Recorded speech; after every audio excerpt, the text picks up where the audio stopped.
જી, તો આજે સપ્તાહનો છેલ્લો દિવસ હતો એટલે સૌથી પહેલાં સાપ્તાહિક બજાર પર નજર કરી લઈએ તો જુઓ આ સપ્તાહે બજાર તમને થોડાક મિશ્ર રહેતા દેખાયા છે. નિફ્ટી અને સેન્સેક્સ આ બંનેની અંદર તમને આ સપ્તાહે લગભગ 0.5% ઘટાડો આવતો દેખાયો, પરંતુ નિફ્ટી બેંક લગભગ આ સપ્તાહે 0.5% જેટલું વધીને બંધ થયું છે.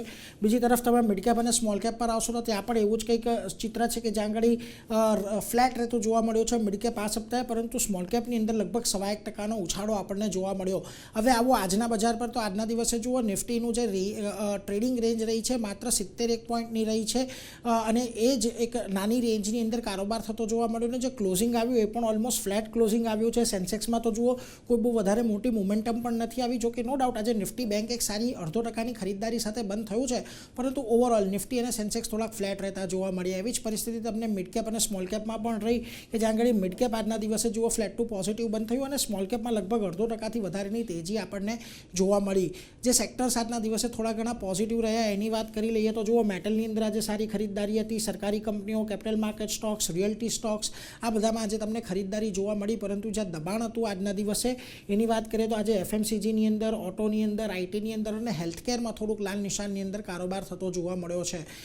ખાસ વાત કરીએ નિફ્ટીની આજના દિવસે જ્યાં સારી તેજી તમને જોવા મળી એમાં જુઓ પાવર ગ્રીડનો સ્ટોક હતો, લગભગ 3% જેટલી તેજી તમને જોવા મળી. આ ઉપરાંત HDFC life, Kotak Mahindra, Nestle આ બધાની અંદર એક સારી તેજી તમને જોવા મળી, પરંતુ જ્યાં દબાણ હતું આજના દિવસે નિફ્ટીમાં એમાં મારુતિ સુઝુકીનું કાઉન્ટર હતું, લગભગ 1.5% જેટલો ઘટીને બંધ થયો. આ ઉપરાંત ટ્રેન્ટ, એચસીએલ ટેક, ઇન્ટરગ્લોબ એવિએશનમાં પણ તમને વેચવાલી જોવા મળી છે. મિડકેપની વાત કરી લઈએ તો આજના દિવસે ત્યાં પણ તમને ભારત ડાયનામિક્સની અંદર એક સારી તેજી રહી, લગભગ 3% જેટલો વધ્યો. આ ઉપરાંત જો તમને પ્રેસ્ટીજ છે, નાલ્કો છે, જીઈ વર્નોવા છે, અહીંયા સારી ખરીદી સાથેનું ક્લોઝિંગ તમને જોવા મળ્યું, પરંતુ જ્યાં દબાણ રહ્યું આજના દિવસે એમાં કેઈઆઈ ઇન્ડસ્ટ્રીઝ હતો, લગભગ 2.5% ઘટ્યો છે. આ ઉપરાંત અડાણી ગેસ, ગ્રો અને પોલીકેબની અંદર દબાણ જોવા મળ્યું.